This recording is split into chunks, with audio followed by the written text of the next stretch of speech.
এক ভাই প্রশ্ন করেছেন, অনেকে বলে প্রতিবেশী বদলানো যায় না, তাই ভারতের সাথে সুসম্পর্ক রাখা ছাড়া উপায় নাই। নওয়াজুবিল্লাহ।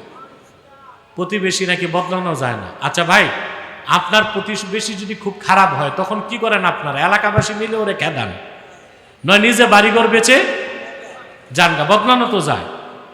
ভারতের সাথে সম্পর্ক রাখা যাবে, কিন্তু সেটা ভাতৃপ্রতিম, ভাতৃত্বের সম্পর্ক রাখা যাবে না। ভাতৃত্বের সম্পর্ক রাখা, বন্ধুত্বের সম্পর্ক রাখা, বাণিজ্যিক সম্পর্ক রাখা যাবে যদি সেটা হয় সমতার ভিত্তিতে, মর্যাদার ভিত্তিতে। কিন্তু তারা হিন্দুত্ববাদী মুশরিক, তারা কখনোই মুসলমানের অধিকারকে স্বীকার করে না। ঠিক কিনা? আমি আপনাদের অনেক কথাই বললাম, এগুলো মনে রাখার চেষ্টা করবেন ইনশাল্লাহ। বিদায় লগ্নে কয়েকটা কথা আপনাদেরকে বলে যাই।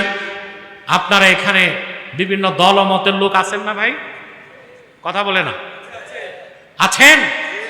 আপনার তো ঢাকাইয়া মানুষ, হ্যাঁ? আছেন তো বিভিন্ন দলের লোক, আছেন না? কোন দলীয় মতভেদ আছে? কেন নাই? আমি আল্লাহর কোরআন শোনাতে ডেকেছি। তাহলে বোঝা যায় আমাদের দেশে রাজনৈতিক ঐক্য সম্ভব না হইলেও অরাজনৈতিক ঐক্য সম্ভব। কোনটা সম্ভব? আমি বললাম না, আমি যদি ভোটের দ্বারাই 3/1 লোক আমাকে ভোট দিবে না। রাজনীতির প্রশ্নে ভাগ আছে, কিন্তু ইসলামের স্বার্থে মুসলমানের পক্ষে কাফের মুশরিকদের বিপক্ষে কোনো ভাগ নাই, সব মুসলমান এক। আপনার শাপলা চত্বর দেখছেন না 13 সালে? সেখানে বিএনপির লোক গেছে, আওয়ামী লীগের লোক গেছে, জামাতের লোক গেছে, কওমি মাদ্রাসা গেছে, আলিয়া মাদ্রাসা গেছে। দ্বীনের পক্ষে কাফের মুশরিকদের বিপক্ষে সব দলমতের মুসলমান এক হয়ে গেছে। নামাজ পড়ে না যারা, এরাও গেছে, গেছে কিনা? তাহলে ভাই, আমাদের দরকার অরাজনৈতিক ঐক্য। রাজনৈতিক ঐক্য দরকার আছে, পাওয়ার পলিটিক্স যারা করে তাদের ঐক্য লাগে, আমরাও চাই ঐক্য হোক, কিন্তু অরাজনৈতিক ঐক্যটা সবচেয়ে বেশি জরুরি। সেটা বাংলাদেশে করছে তাহরিকে খাতমে নবুয়ত বাংলাদেশ। 3টা স্বার্থে এক হইতে হবে। কটা স্বার্থে? ইসলামের সুমহান স্বার্থ রক্ষায় আমরা এক হয়ে যাব, মুসলমানদের মৌলিক দাবিগুলো আদায় আমরা এক হয়ে যাব, আর বাংলাদেশের স্বাধীনতা রক্ষায় আমরা এক হয়ে যাব। রাজি আছেন ভাই? কটা স্বার্থে? একটু দূরে বসেন, হাত লেগে যাবে, ওদিক তাকায় বসেন, এদিক। কথা শুনতেছেন ভাই? এই 3টা স্বার্থে এক হব আমরা, সকল দলমতের মুসলমান হব না ইনশাল্লাহ? বাংলাদেশ ইসলাম ও মুসলমানের সবচেয়ে বড় শত্রু হচ্ছে কুখ্যাত কাদিয়ানি সম্প্রদায়। নিঃসন্দেহে তারা কাফের এবং অমুসলিম। তাদেরকে যারা কাফের বলবে না, তারাও কাফের। সামনে বসে, তারাও কি? কারণ তারা অধিক তাকায় মুসল্লিদের দিকে, কারণ তারা কুখ্যাত কাদিয়ানি সম্প্রদায় কাফের, কারণ তারা আল্লাহর আখিরি নবী মুহাম্মদ সাল্লাল্লাহু আলাইহি সাল্লামকে আল্লাহর শেষ নবী বলে বিশ্বাস করে না। চিল্লায় বলেন নাউজুবিল্লাহ। সেজন্য তারা কি? তাদেরকে যারা কাফের বলবে না, তারা কি? তারা মানুষকে ধোঁকা দিচ্ছে। মুসলমানদের মতো দাড়ি রাখে, টুপি লাগায়, নামও রাখে, তাই বলে মুসলমান হবে? আরে ভাই, দাড়ি রাখলে কেউ যদি মুসলমান হতে পারতো, তো রবীন্দ্রনাথ ঠাকুরের চেয়ে বড় মুসলমান কে হইতো? সে কি মুসলিম ছিল না অমুসলিম? টুপি লাগালে মুসলমান হওয়া যায়? দিল্লি পার্লামেন্টে হিন্দু এমপিরাও তো টুপি লাগায়, আমাদের দেশে একজন লাগায়। তো কথা হচ্ছে, টুপি লাগালে কি মুসলমান হওয়া যায়? নাম রাখলে মুসলমান হওয়া যায়? এক শয়তান বোতলে পেশাব করে উপরে নাম লেখছে শরবত, ওটা কি শরবত হবে? ভিতরে কি? তদ্রুপ কাদিয়ানিরা কাফের। আব্দুল আউয়াল, আব্দুল সামাদ, মুবাশশির আলী, কবির চৌধুরী, শাহরিয়ার কবির, নিঝুম মজুমদার, এইসব নাম রাখার দ্বারা তারা মুসলমান হতে পারে না। আমার ভাইরা, আমার বন্ধুরা, আমার আল্লাহ ও নূর নবীজি আমার মুহাম্মদ মুস্তাফা সাল্লাল্লাহু আলাইহি ওয়াসাল্লামের ইসলাম ও কোরআনের হাজার হাজার বছর পরে বর্তমান ভারতের কুখ্যাত পাঞ্জাবের কুখ্যাত গুরুদাসপুরের কুখ্যাত কাদিয়ানে ইংরেজ আমলে এক শয়তান নিজের নবী দাবি করছে। চিল্লায় বলেন নাউজুবিল্লাহ। শয়তানটার নাম রেখেছিল তার বাপ মির্জা গোলাম আহমদ কাদিয়ানি। সাবধান, তাকে গোলাম আহমদ বলা যাবে না, কারণ গোলাম আহমদ অর্থ আহমদ এর গোলাম। কোন কাফের কোনোদিনও গোলাম আহমদ এর গোলাম হতে পারে না। আর কাদিয়ানের কাজ্জাব ছিল শেষ দরজার কুখ্যাত কাফের। সে গোলাম আহমদ এর গোলাম ছিল না, সে ছিল কুখ্যাত শয়তানের কুখ্যাত গোলাম, ইংরেজদের পা চাটা গোলাম। কাদিয়ানের কাজ্জাব মিথ্যা নবুয়তের দাবিদার মির্জা গোলাম শয়তান কাদিয়ানির উপর গজব এসেছে 1908 সালে। যখন গজব এসেছে, কাদিয়ানের কাজ্জাব ইংরেজদের পা চাটা গোলাম মির্জা গোলাম শয়তান কাদিয়ানি 1908 সালে ধ্বংস হয়ে কুখ্যাত জাহান্নামের কুখ্যাত কুকুরে পরিণত হয়েছে। তার অনুসারীরাও ধ্বংস হয়েছে। বর্তমানে কিছু কাদিয়ানি বাংলাদেশে আছে। বাংলাদেশে তার 100 আস্তানা করে ফেলছে। নাউজুবিল্লাহ বলবেন। নাম পরিবর্তন করে করে ওরা মিথ্যা পরিচয় দেয়।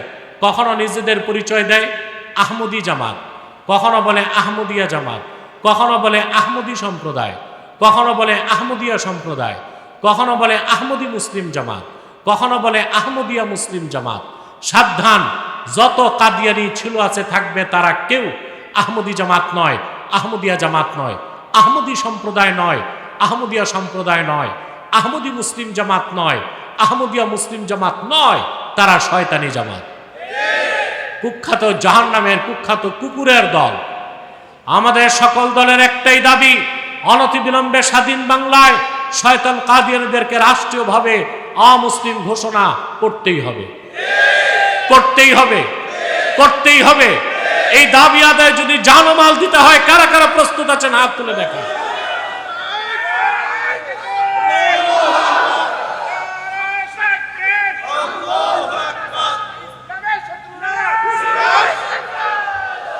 প্রিয় ভাইরা, কাদিয়ানীদের অর্থনৈতিক সহযোগিতা করবেন না। করেন আপনারা? জি করেন। প্রাণ কোম্পানির যত জিনিস তাদের, সেজান কোম্পানির জুস তাদের, RFL এর পণ্যগুলো তাদের, প্রথম আলো নামের প্রথম অন্ধকার পত্রিকা, ডেলি স্টার, ভীষণ, এগুলো তাদের। নৈতিক দায়িত্ব হিসেবে এগুলো ধরবেন না, কিনবেন না, বেচবেন না, মনে থাকবে। আর বাংলাদেশে প্রথম আলো পত্রিকাকে চলতে দেওয়া যাবে না। আমি বহু বছর আগ থেকে বলতেছি এটা নিষিদ্ধ করতে হবে। কালকে ছাত্ররা একটু অ্যাকশন দেখাইছে। কোনো প্রোটেকশন মানি না। প্রথম আলো পত্রিকা, ডেলি স্টার বাংলাদেশ থেকে গোড়া শুদ্ধ নির্মূল করতে হবে। এরা ইসলামের শত্রু, বাংলাদেশের শত্রু, মুসলমানের শত্রু। আপনারা জানেন না 1/11 ঘটনা? 1/11 কারণেই তো যে সরকার বসছে 16 বছর তারা ফেসিবাদী করছে। 1/11 কারণে না? কথা বলেন। এই ফেসিবাদ 16 বছরে যে জুলুম হয়েছে তার জন্য 1/11 গভর্নমেন্ট দায়ী। আর 1/11 গভর্নমেন্টকে পরিচালনা করত আমেরিকা CIA। সাব কন্ট্রাক্ট নিয়েছিল ভারত। সাব কন্ট্রাক্ট কে? ভারত আমাদের নিকৃষ্ট শত্রু, কিন্তু বড় শত্রু না, বড় শত্রু আমেরিকা। আমেরিকার গোমস্তা হচ্ছে ভারত। আমেরিকা তাকে সাব কন্ট্রাক্ট দেয় বাংলাদেশের ক্ষতি করার জন্য। আমরা ভারতীয় আধিপত্যবাদকে চূর্ণ করে দিব, মার্কিন আগ্রাসনকেও ঠেকায় দিব। এই প্রথম আলো সব সময় CIA এর পক্ষে আর রয়ের পক্ষে কাজ করে। একে তো কুখ্যাত কাফেরদের পত্রিকা, আবার এটা হচ্ছে দেশের শত্রু। এই পত্রিকা চলতে পারে?